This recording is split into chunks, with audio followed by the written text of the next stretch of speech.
So they're talking about bipartisanship and whether the Democrats need to reach out to the right more. It's on Scarborough's program on MSNBC. And Mark Halpern is on. You know how I feel about him. And John Heilemann, who wrote the book with him, is on. He's going to come in at the very end of this, but Halpern and Scarborough are doing most of the talking here. And this is classic mainstream media 101. The Democrats are too liberal, and they needed to go way, way, way further to the right, and that would cure their problems. Shocking. I didn't see that coming. I can't believe the mainstream media went in that direction. Look at these guys lie to you. Clip number 2. As I said before, the closer they get to getting 3 Republicans, 10 Republicans, the leadership to cooperate, the more the left will go crazy. And if they want to get something done, they still need a majority. Do you really think the left will go as crazy after they lost Massachusetts as they would have before Every then? indication of how they've reacted since then, I believe, suggests that they will. They do not want a compromise. Anything that even Olympia Snowe is for, or even now that Ben Nelson is for, a lot of people on the left are just against. Do they not understand, though, that Ben Nelson took a vote in Nebraska? This is the thing that's so astounding to me. You read some prominent left-wing blogs. They've been attacking Ben Nelson the entire time, calling him a corporate pig, saying that he's a traitor to the cause. He votes for health care reform. Do they not understand in Nebraska? His political career is over. Mark it down. Circle the date I said it. Ben Nelson's political career is over, and I hope some of the bloggers feel good because a Republican's going to own that seat for the next 50 years. Don't they understand they have to compromise? I don't see any indication that they do, nor do I think they understand that they can't get the votes now for a public option. Do they think they're going to be closer to getting those votes in November and January after there's a new Congress? Ted Kennedy's seat is now Scott Brown's seat. Right. Evan Bayh is fighting for his political life. They're moving farther away from what they want. They will never get Evan Bayh's vote again on the type of health care bill they got before, because Evan Bayh, because of that vote, now is and you could say the same for Mary Landrieu. You could say the same for our friend in Missouri, Claire McCaskill. You could say the same for a lot of Blanche Lincoln. And I'll guarantee you, the other Nelson in Florida has been watching what's been going on. And Bill Nelson, he ain't going to be lurching left because he's up in 2012 as well. Yeah, go ahead. Well, and the left is mad at Obama, even for talking this way. They're mad at Obama. They think that even this talk is ridiculous, that he should just do reconciliation and pass the health care bill now. It's a fantasy. Boy, they're going to drive, Dylan, they're going to drive Barack Obama's administration and the Democratic majority off the cliff if they don't wake up. All right. By the way, conservatives say all the time, MSNBC is liberal. They have a 3-hour block in the morning which just regurgitates the Republican talking point, one after another, after another, after another. I mean, they might as well have John Boehner and Mitch McConnell host that show.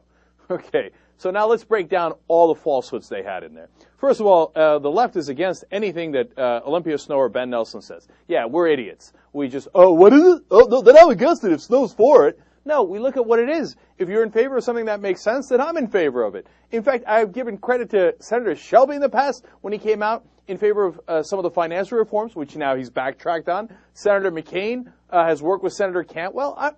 No, you look at the actual content, unlike you knuckleheads, right?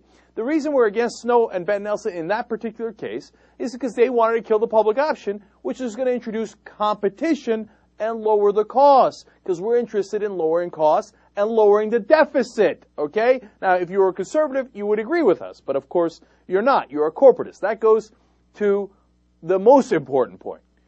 They pretend as if Evan Bayh and Ben Nelson and Olympia Snowe and all these people are quote-unquote centrists.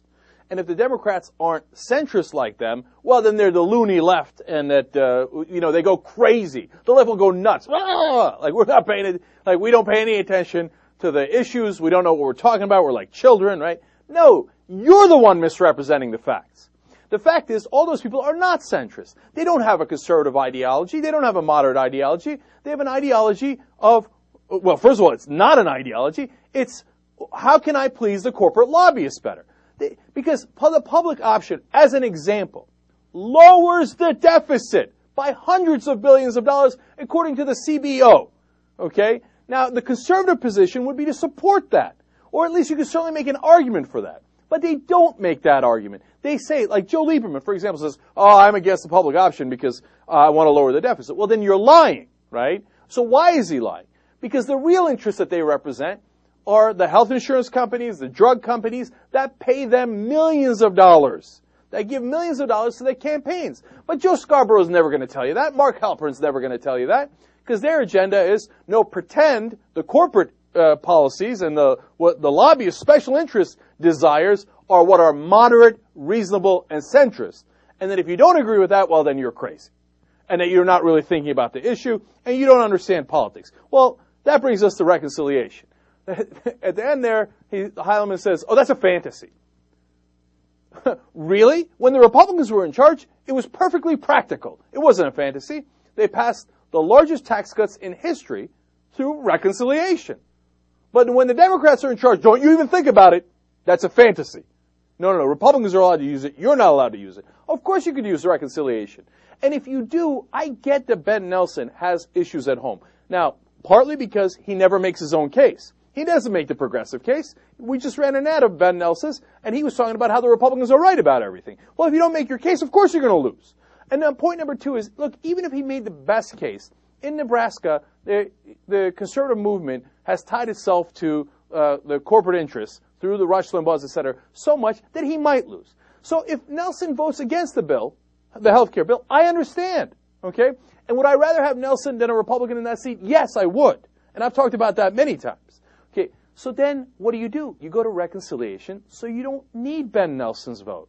So you say, Ben Nelson, Mary Landrieu, Blanche Lincoln, if you think that's what you got to do to collect your lobbyist cash to fund your campaigns and to pretend you're a conservative when you're not really a conservative, okay, have at it, Hoss. I don't need your votes. I only need 51 votes. Now, there is no reason why you can't go through reconciliation, and the Bush administration did it over and over again. And the same talking heads said, oh, it's brilliant, it's strong, that's the way you do it. So they're lying to you, and then pretending that the other side doesn't know what it's talking about. And these guys either A, don't have any idea what they're talking about and don't know a thing about politics, or B, are purposely misleading.